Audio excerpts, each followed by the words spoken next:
हम लोग देखेंगे रीजनिंग का एक इंपॉर्टेंट चैप्टर जिसका नाम है डाइस यानी पासा। पासा से तीन तरीके के प्रश्न पूछे जाते हैं। पहला टाइप का प्रश्न पूछा जाता है मानक पासा यानी स्टैंडर्ड डाइस से, दूसरा होता है सामान्य पासा यानी जनरल डाइस से, और तीसरे टाइप का प्रश्न पूछा जाता है ओपन डाइस से। तो इन तीनों के बारे में आज हम जानेंगे कैसे कैसे प्रश्न पूछे जाते हैं। तो इस वीडियो को आप शुरू से लेकर लास्ट तक देख लेंगे, फिर डाइस से ऐसा कोई क्वेश्चन नहीं होगा जो आपसे छूटेगा। तो चलिए शुरू करते हैं आज की वीडियो। तो देखिए दोस्तों, सबसे पहला होता है मानक पासा यानी स्टैंडर्ड डाइस। तो हम कहते किसे हैं मानक पासा? यदि किसी पासे के दो विपरीत सतहों का योग 7 के बराबर हो तो वो मानक पासा होगा। दो विपरीत सतह यानी दो अपोजिट साइड का अगर अंकों का योग 7 के बराबर होता है तो वो होता है मानक पासा। इसका पहचान क्या है, कैसे आप पहचानेंगे इसे? देखिए, यदि किसी पासे की किसी दो निकटतम सतहों का योग 7 के बराबर ना हो तो वह मानक पासा होगा। जैसे आपके सामने एक पासा दिख रहा है, ठीक है, इसकी निकटतम, इसके नजदीक जो आपको तीन साइड दिख रहे हैं, कोई भी दो साइड का योग अगर 7 के बराबर नहीं है तो वो क्या होगा? वो मानक पासा यानी स्टैंडर्ड डाइस होगा। ठीक है, इसका यह पहचान है कि आप दो अंकों को जोड़ के देख लें, अगर 7 नहीं हो रहा है तो वो होगा मानक पासा। ठीक है, और अगर क्वेश्चन में आपसे पूछा जाए कि एक के विपरीत यानी दो विपरीत सतहों का योग क्या होता है, इसमें 7 होता है। अगर आपसे पूछा जाए कि एक के अपोजिट कौन होगा तो एक के अपोजिट क्या होगा?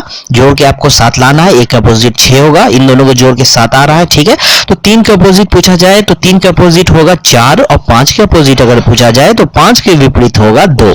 ठीक है, तो ये तो था स्टैंडर्ड डाइस मानक पासा। इससे तो हालांकि क्वेश्चन कम पूछे जाते हैं, लेकिन अगर पूछे जाएंगे तो आप अब आसानी से इसे सॉल्व कर सकते हैं।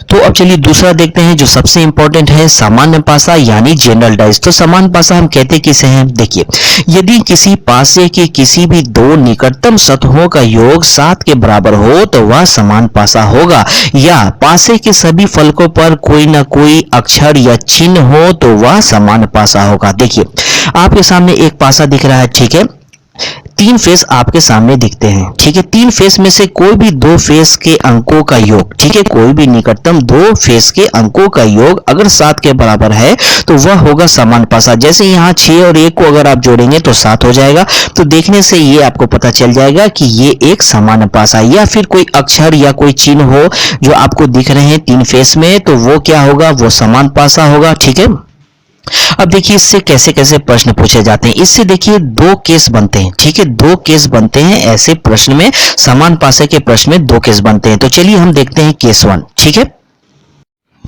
तो देखिए यहाँ पर दो पासा आपके सामने दिख रहा है। हमें यहाँ पर यह बताना है कि 4 के अपोजिट कौन सी संख्या होगी, 5 के अपोजिट कौन सी संख्या होगी, और 6 के अपोजिट कौन सी संख्या होगी। ठीक है, तो कैसे हम पता करेंगे? सबसे पहले हमें यह देखना है कि दोनों पासा में कौन सा ऐसा एक नंबर है जो कॉमन है, दोनों पासा में है। ठीक है, तो यहाँ पर अगर आप देखेंगे तो 6 एक ऐसा नंबर है जो दोनों पासा में, ठीक है, 6 ऐसा नंबर है जो दोनों पासा में है।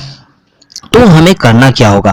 हमें करना यह है कि इसी 6 से हम घूमेंगे क्लॉकवाइज। ठीक है, हमें क्लॉकवाइज घूमना है, यानी कि 6 से हम शुरुआत करेंगे। 6 के बाद कौन सी संख्या आएगी? अगर ऐसे हम घूमेंगे तो 4 आएगा, 4 के बाद 5 आएगा, तो हम यहाँ पर लिख लेंगे 6, 4 और 5। ठीक है, उसके बाद दूसरे पासे में हम आएंगे, यहाँ भी हम 6 से क्लॉकवाइज घूमेंगे। तो यहाँ से अगर हम इस तरह से घूमेंगे तो 6 के बाद 1 आएगा, 1 के बाद 3 आएगा। ठीक है, तो इसके नीचे जस्ट हम लिख देंगे 6, 1 और 3। ठीक है, तो यहां पर हमें ऐसे करने से क्या मिला कि 4 के अपोजिट है 1 और 5 के अपोजिट है 3। ठीक है, दो संख्या तो हमें पता चल गया कि 4 के अपोजिट 1 होगा और 5 के अपोजिट 3 होगा। एक संख्या सिर्फ बच रहा है कि 6 के अपोजिट कौन होगा। जो संख्या यहां पर आपको नहीं दिख रहा है वो संख्या होगा 6 के अपोजिट। तो यहां पर 2 नहीं दिख रहा है तो 6 के अपोजिट होगा 2। ठीक है, ये तो था केस 1। अब चलिए केस 2 देखते हैं। तो देखिए यहाँ पर भी दो पासा आपके सामने है केस 2 में। ठीक है, ऐसी भी परिस्थिति उत्पन्न हो जाती है जिसमें दोनों पासा में दो अंक समान आ जाए। ठीक है, जैसे यहाँ पर दो अंक आपको कॉमन दिख रहा होगा, यहाँ भी 1 है और यहाँ भी 1 है, यहाँ भी 3 है और यहाँ भी 3 है, और हमें अपोजिट बताना है। तो हम कैसे अपोजिट बताएंगे? तो सबसे पहला अपोजिट आप यहाँ पर ये बता सकते हैं, यहाँ भी एक 3 है, यहाँ भी एक 3 है, इसमें से अलग है 2 और इसमें अलग हो रहा है 5, यानी 2 का अपोजिट तो 5 है, ये हम बता सकते हैं। ठीक है, और 1 और 3 का अपोजिट हो जाएगा 4 और 6। जो इन दोनों पासा में जो नंबर 2 नहीं है तो 1 और 3 का अपोजिट क्या हो जाएगा? 4 या 6 में से कोई होगा। ठीक है, तो देखिए बस यही दो केस से समान पासा के सारे प्रश्न सॉल्व हो जाते हैं। तो अब चलिए अब हम तीसरा देखते हैं, ओपन डाइस।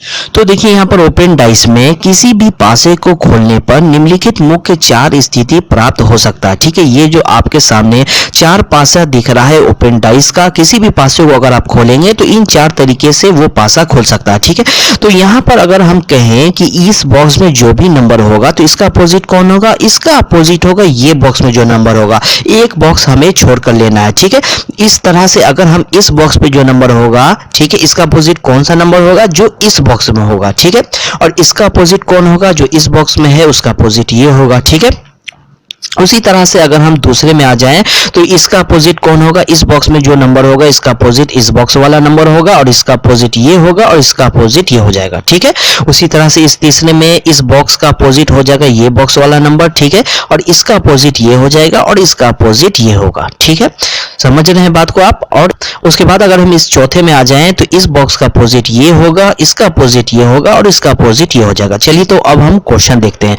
तो पहला क्वेश्चन आपके सामने है, यहां पर देखें, यहां पर हमें यह देखना है कि 1 का, 2 का और 3 का, इन सभी संख्याओं का अपोजिट कौन सा नंबर होगा। देखिए सबसे पहले आप देखें 2 का अपोजिट कौन होगा, 2 का अपोजिट कौन होगा, 2 का अपोजिट होगा 4। ठीक है, एक बॉक्स हमें छोड़कर लेना है, 2 का अपोजिट 4 होगा। उसी तरह से 3 का अगर अपोजिट हमें देखना हो तो 3 का अपोजिट होगा 6। ठीक है, 3 का अपोजिट 6 हो गया।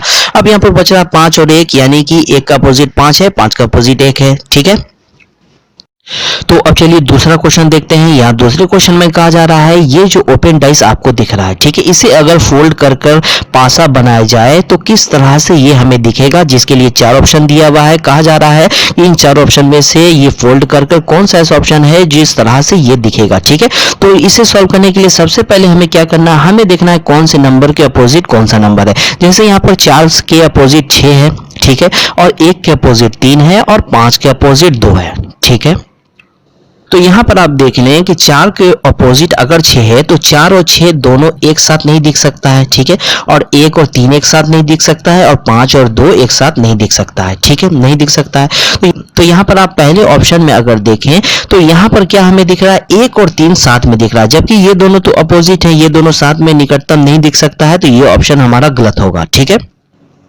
उसी तरह से ऑप्शन नंबर 2 में अगर हम देखें तो यहां पर आप देखें 5 के अपोजिट है 2, यानी कि ये दोनों साथ में नहीं दिख सकते, यहां पर ये दोनों साथ में दिख रहा है हमें, तो ये ऑप्शन भी हमारा ऐसा नहीं हो सकता, इसे भी हम काट देंगे। और तीसरे अगर ऑप्शन को अगर हम चेक करें तो यहां पर आप देखें 4 के अपोजिट है 6, तो ये दोनों भी साथ में नहीं हो सकता, यहाँ 4 और 6 साथ में है, तो इसे भी हम काट देंगे।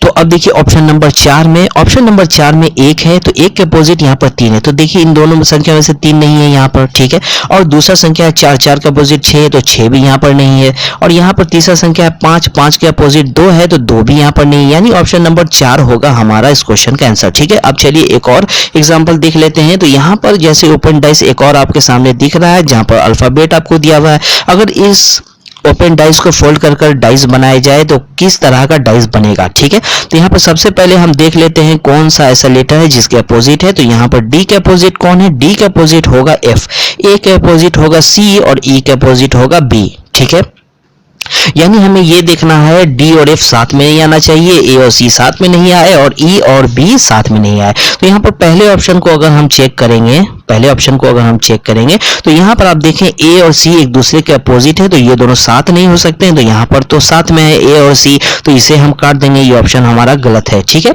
और दूसरा ऑप्शन को अगर हम चेक करें तो एफ है। ठीक है, एफ के अपोजिट कौन है, एफ के अपोजिट है डी, तो डी तो यहाँ पर है नहीं, ए के अपोजिट है सी, सी भी यहाँ भी नहीं है, और बी के अपोजिट है ई, ई भी यहाँ पर नहीं है, यानी कि ऑप्शन नंबर 2 होगा हमारा इस क्वेश्चन का आंसर।